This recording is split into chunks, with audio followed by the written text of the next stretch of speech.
The morning everything changed, I was reviewing final testing data in my office at Meridian Technologies. My coffee had long gone cold, forgotten amid the excitement of what these numbers meant. After 3 years of research, countless sleepless nights, and more failures than I cared to count, Project Aurora was finally complete. I'm Dr. Alexandra Morgan, though most people at Meridian just called me Alex. For the past 5 years, I'd led their research division, specializing in quantum computing applications. But Aurora was different. It wasn't just another project, it was revolutionary. A breakthrough in quantum encryption that could transform digital security as we knew it. The knock on my door came at exactly 9:17 a.m. Marcus Sterling, my direct supervisor and Meridian's chief innovation officer, didn't wait for my response before striding in. His expensive suit seemed at odds with our usually casual research department, and the smile on his face didn't reach his eyes. "Alex," he said, voice dripping with false warmth. "Just the person I wanted to see. How's the morning treating you?" I gestured to my screen, unable to contain my excitement despite his odd demeanor. The final tests exceeded all expectations. The encryption protocol is stable, scalable, and excellent. He cut me off, settling into the chair across from my desk. That's exactly what I wanted to hear. The board is thrilled with the preliminary results. Something in his tone made me pause. Marcus had never shown much interest in the technical details of Aurora before. In fact, he'd spent the past year trying to convince the board to cut its funding, arguing it was too theoretical, too risky. "They're already talking partnerships," he continued, examining his cufflinks. "Tech giants, government contracts. This could be worth billions." "That's wonderful," I said carefully. "I've prepared a comprehensive presentation for next week's investor meeting. There are some key technical considerations we should." About that, Marcus interrupted again, finally meeting my eyes. "There's been a change of plans. The board feels we need a different approach for the commercial phase. Something more corporate." My stomach tightened. I'd seen this before. Brilliant researchers pushed aside once their work showed promise, replaced by sleek executives who knew how to work a boardroom. "I don't understand," I said, though part of me already did. "This is my project. I designed the core algorithms, built the team." "Was your project," Marcus corrected, his fake smile finally dropping. "Effective immediately, you're being terminated from your position at Meridian Technologies." The words hit like a physical blow, but I forced myself to stay calm. "On what grounds?" He slid a document across my desk. "Restructuring. Your research role is being eliminated in favor of a more commercial focus. You'll receive 3 months severance, standard NDA, non-compete, the usual." I picked up the paper, scanning it without really reading. My mind was already racing ahead, connecting dots I should have seen months ago. The sudden interest in Aurora's progress, the new lawyers appearing on our floor, Marcus's increasing questions about documentation. "The security team will escort you out," he said, standing. "Don't bother with the presentation materials. We'll handle everything from here." I looked up at him then, and something in my expression made him falter slightly. "Of course," I said softly. "I understand completely." His eyes narrowed at my calm. He'd expected tears, protests, maybe even begging. Instead, I simply began packing my personal items into a box. "I'll need your security badge and laptop," he added, trying to regain his superior tone. I handed them over without comment. He didn't know about my personal laptop at home. the one where I'd documented every step of Aurora's development. He didn't know about the patent application I'd quietly filed 6 months ago, when I first noticed him taking unusual interest in my progress reports. Most importantly, he didn't know that I'd designed Aurora's core architecture to be dependent on a master key, one that existed only in my mind. As security walked me to my car, I caught glimpses of my team through the glass walls. Maria, my lead developer, looked close to tears. James from Quantum Systems was arguing with his supervisor. They were good people, brilliant scientists. I hoped they'd forgive me for what was coming. I drove home in a daze, the box of belongings in my passenger seat feeling impossibly light for 5 years of work. But as I pulled into my driveway, a strange sense of calm settled over me. Marcus thought he'd won, thought he'd secured Aurora for Meridian's profit. He had no idea he'd just started a chain of events that would shake the entire industry.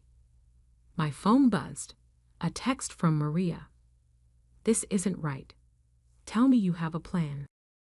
I smiled, thinking of the patent documents safely filed with the USPTO, the backup drives hidden in my home safe, and the fundamental flaw in Marcus's understanding of how Aurora actually worked. "Don't worry," I texted back. "Everything's going exactly as it should." That evening, I sat in my home office, surrounded by years of research notes and development logs. On my screen, a notification blinked.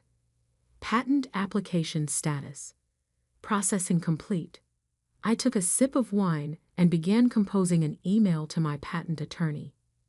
Marcus wanted to play corporate chess? Fine. But he was about to learn that in this game, the queen was the most powerful piece on the board. Tomorrow, Meridian would start their grand plans to monetize Aurora. Next week, they'd discover exactly who owned the rights to the technology. And in between, well, that's when things would get really interesting. The morning after my termination, I woke to 17 missed calls and an inbox full of urgent messages. Not from Meridian's HR or Marcus. Those would come later. These were from tech journalists, industry analysts, and most interestingly, Meridian's top competitors. Word travels fast in quantum computing circles. By 8 a.m., 3 different news outlets had run stories about my surprise departure from Meridian, each speculating about the timing. After all, firing your head researcher right after a major breakthrough wasn't exactly subtle. I ignored them all and made coffee, watching the sunrise from my kitchen window, the calm before the storm. My phone buzzed again, this time a message from Dr. Catherine Zhang, CEO of Quantum Dynamics, Meridian's biggest rival. "Heard the news. Let's talk. Lunch today?" I smiled, remembering the last time Catherine and I had spoken, at a conference where Marcus had tried to take credit for my preliminary research. She'd seen right through him. I typed back a simple, "When and where?" At exactly 10:47 a.m., the first sign of panic appeared at Meridian. Maria texted, "Emergency all-hands meeting in 15 minutes. Marcus looks like he's seen a ghost." I could picture it perfectly. They'd probably tried to access Aurora's core systems that morning, ready to begin the commercialization process. Instead, they'd found themselves locked out of key components, facing encryption protocols they didn't understand. My phone rang. Meridian's main office number. I let it go to voicemail. "Dr. Morgan." Marcus's voice tried to sound authoritative, but couldn't hide the strain. "There seems to be some confusion with the Aurora documentation. Call me immediately." I deleted the message and got dressed for lunch. Dark blue suit, silver earrings, the confidence of someone who knew exactly what cards they held. Catherine was waiting at Vincenzo's, an upscale Italian place downtown. She stood to greet me, her handshake firm. Alex, you have no idea how long I've wanted to have this conversation. We ordered wine, a good Bordeaux, and waited for the waiter to leave before diving in. So, she said, studying me over her glass. Want to tell me why Meridian stock dropped 8% this morning? I took a sip of wine. Probably the same reason Marcus Sterling has left me 6 voicemails in the past hour. She smiled, sharp and knowing. They can't access the full system, can they? They can access what they need to make basic demonstrations, I replied carefully. Enough to show investors something shiny. But the real architecture, the core innovations, I shrugged. That's a bit more complicated. Catherine leaned forward. You filed a patent. It wasn't a question. I nodded once. Personal filing, or through Meridian? Personal. 6 months ago. She sat back, eyes gleaming. And let me guess, it covers the foundational technology, not just the surface-level applications Meridian's been bragging about. The entire quantum encryption framework, I confirmed. Every essential component. Oh, this is better than I hoped. Catherine almost laughed. They have no idea, do they, about any of it. Marcus Sterling thinks technology is something you buy and sell like stocks, I said, cutting into my salmon. He never bothered to understand how Aurora actually works. He just saw dollar signs. And now he's discovering that firing the person who built your miracle product might not have been the smartest move. My phone buzzed again. Another message from Maria. They can't stabilize the quantum state. Everything's degrading. Marcus just threw his laptop. Catherine noticed my smile. Problems at the office? Let's just say their demo for the board next week might not go as planned. She nodded thoughtfully. You know they'll try to fight the patent. Claim it was developed under their roof, using their resources. They can try, I agreed. But I did most of the core development at home, on my own time. I have documentation going back 3 years. Every test, every failure, every breakthrough, all time-stamped and witnessed. Smart girl, Catherine murmured. So what's your play here? Obviously you didn't invite me to lunch just to gloat. I met her eyes steadily. I want to build Aurora the right way, not as a corporate cash grab, but as something that could genuinely advance the field. I have the patents, the knowledge, and a team that would follow me in a heartbeat. What I need is infrastructure, she finished. Labs, equipment, resources. Exactly. She studied me for a long moment. You know, I tried to hire you 3 years ago, offered you double what Meridian was paying. I was loyal to the project, I said simply. Not anymore. Catherine pulled out her phone, typed something quickly. Check your email in an hour. I think you'll find our current offer more interesting, especially the equity package. Just then, my phone lit up with a new message. Not from Meridian this time, but from my patent attorney. Call immediately. Meridian's lawyers trying to file an emergency injunction. I smiled. Right on schedule. Problems? Catherine asked, noting my expression. No, I said, standing to leave. Just the next phase beginning. Thank you for lunch, Catherine. I look forward to your email. As I walked to my car, another call from Marcus came through. This time, I answered. Where is it? He demanded, skipping any pretense of politeness. Where's what, Marcus? The master key? The core protocols. Don't play games, Alexandra. The board presentation is in 5 days. We have investors flying in from 3 continents. I could hear the panic in his voice, the dawning realization that he'd miscalculated badly. "Sounds stressful," I said calmly. "Have you checked the patent office records? I hear there are some interesting new filings in quantum encryption." The silence on the other end was deafening. "Then, you didn't. Goodbye, Marcus. Good luck with the presentation." I hung up and drove home, feeling lighter than I had in months.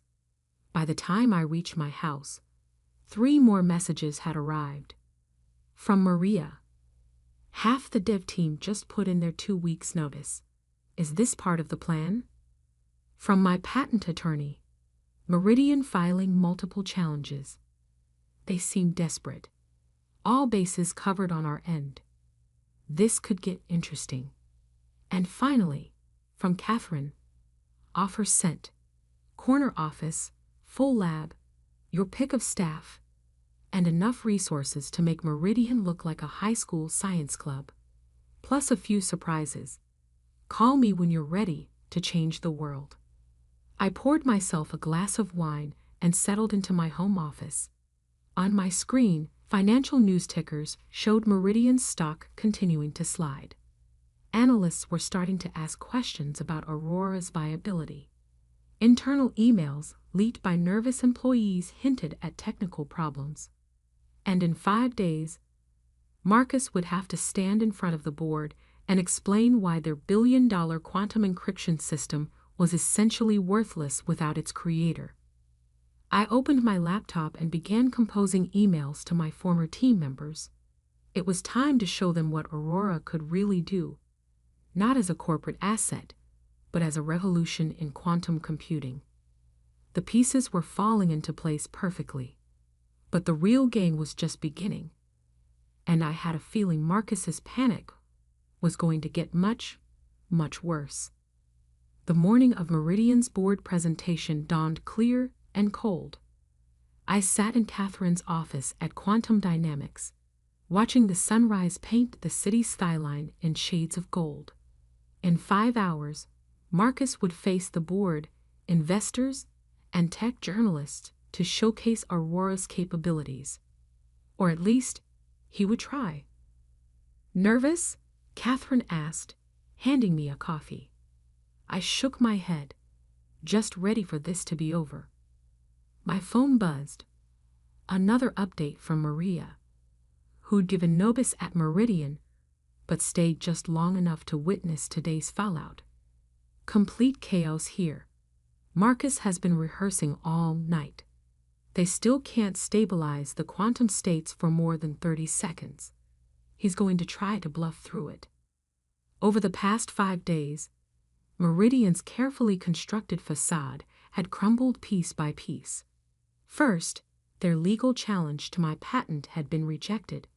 My documentation was too thorough, my independent development too well proven.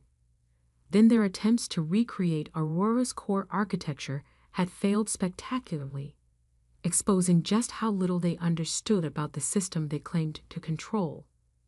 But the real blow came yesterday when the tech press got hold of a story that would run this morning, just hours before the presentation. I pulled it up on my tablet. QULNTUM COMPUTING PTENTDSPUT reveals MERIDUAN technology DOE and Alluvian revolutionary ENCRYPTION Celestum. The article detailed everything: my firing, the patent filing, and most damaging of all, quotes from anonymous Meridian employees about Marcus's pattern of taking credit for others' innovations. "Your timing is impressive," Catherine observed, reading over my shoulder. "The board won't see this until they're already in the presentation room." I smiled faintly. Marcus always said timing was everything in business. My phone lit up again. A message from James in Quantum Systems. "They're doing final tests. Nothing works. Marcus just fired 3 developers for incompetence. Half the team walked out. Catherine checked her watch. Speaking of timing, are you ready? I stood, smoothing my dress. Let's go change the future of quantum computing. The drive to Meridian's headquarters was surreal. Security didn't stop us. Catherine Zhang was too well known in the industry to be questioned. We took the elevator to the executive floor, where nervous employees scattered at the sight of me. Through the glass walls of the main conference room, I could see them setting up. Marcus paced like a caged animal, barking orders at terrified techs. Board members filed in, followed by investors and journalists. The tension was thick enough to cut. Dr. Morgan. I turned to find Robert Wells, Meridian's CEO, standing behind me. His face was grave. You've created quite a situation, he said quietly. No, I corrected him. Marcus created this situation. I just refuse to be erased. He nodded slowly. The board has questions. Many questions. I'm sure they do. Especially about the 100 million in pre-orders Meridian accepted for technology they don't actually own. Robert's jaw tightened. What do you want? To watch, I said simply, gesturing to the conference room. Then we'll talk. The presentation began exactly at 10 a.m. Marcus took the podium, his confidence clearly forced. I settled into a seat at the back, Catherine beside me, and watched the disaster unfold. Ladies and gentlemen, Marcus began, today we unveil the future of quantum encryption. For 10 minutes, he managed to maintain the illusion, showing slides, quoting statistics, promising revolution. Then came the demonstration. The system started up smoothly enough. The basic interface I designed was functioning. But as soon as they tried to initiate the quantum encryption protocols, everything fell apart. Screens flickered. Error messages flashed. The quantum states collapsed almost immediately. Minor technical difficulty, Marcus stammered, his forehead shining with sweat. If we could just... Mr. Sterling, a board member interrupted. Is this related to the patent dispute mentioned in this morning's news? Marcus froze. Across the room, faces bent over phones and tablets, reading the just-published article. The patent situation is being handled. He tried, but his voice had lost all authority. Is it? Another board member stood. Because according to this, we don't own the core technology. We've taken millions in pre-orders for a system we can't legally sell. The room erupted in chaos. Investors stood, demanding explanations. Journalists typed frantically on their phones. Marcus looked like he might faint. That's when Robert Wells stepped forward. Ladies and gentlemen, please, if I could have your attention. The room quieted slightly. It's true that we've encountered some complications with Aurora. However, we have someone here who might be able to shed light on the situation. He turned to the back of the room. Dr. Morgan? I stood, feeling every eye in the room turn to me. Marcus's face went from red to white in an instant. The system you're trying to demonstrate, I said clearly, is failing because it lacks the master key, an encryption protocol that links the quantum states and stabilizes the entire architecture. Without it, Aurora is just an expensive random number generator. And where is this master key? A board member demanded. I tapped my temple. Right here, along with every detail of how Aurora really works, details that are now legally protected under my patent. Marcus finally found his voice. This is absurd. She developed this technology while working for Meridian. It belongs to the company. Actually, Catherine spoke up. Dr. Morgan can prove she developed the core technology independently, on her own time. The patent office already confirmed this. That's why they rejected your challenge.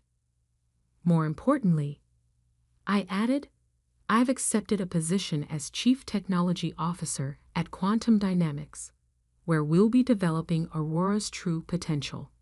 In fact, I pulled out my phone, pressed a few buttons. On the main screen, Aurora's interface suddenly stabilized, quantum states aligning perfectly. That's what Aurora looks like when it's properly implemented. Of course, this is just a demonstration. The full system launches next quarter, under my patent, through quantum dynamics. The silence was absolute.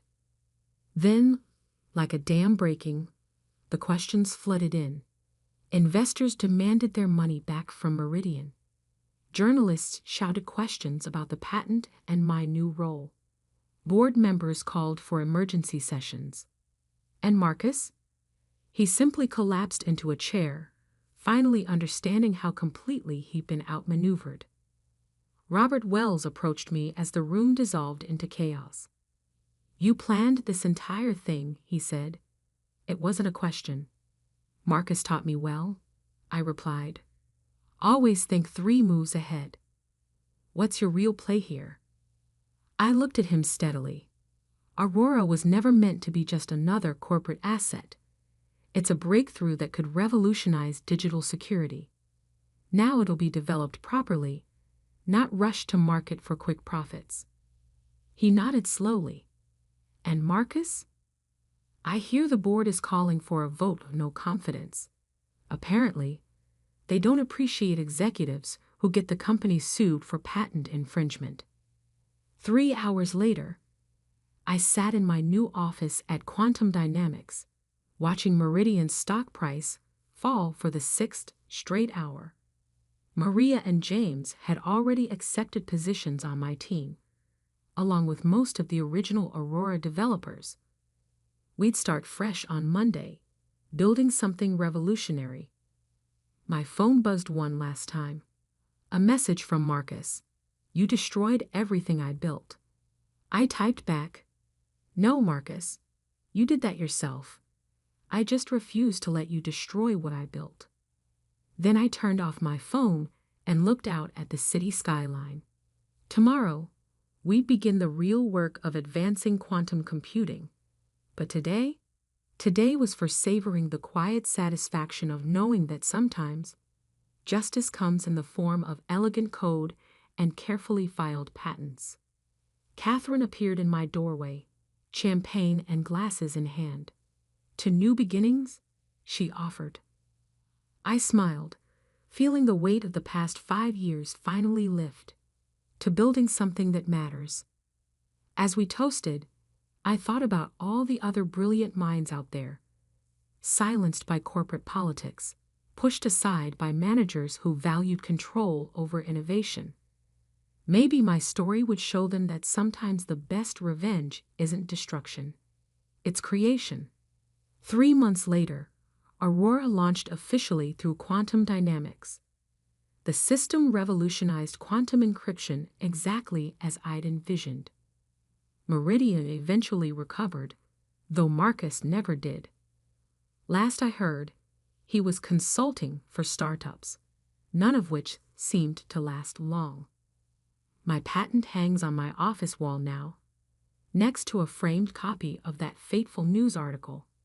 They serve as reminders that true innovation can't be contained by corporate boundaries or stolen by opportunistic managers.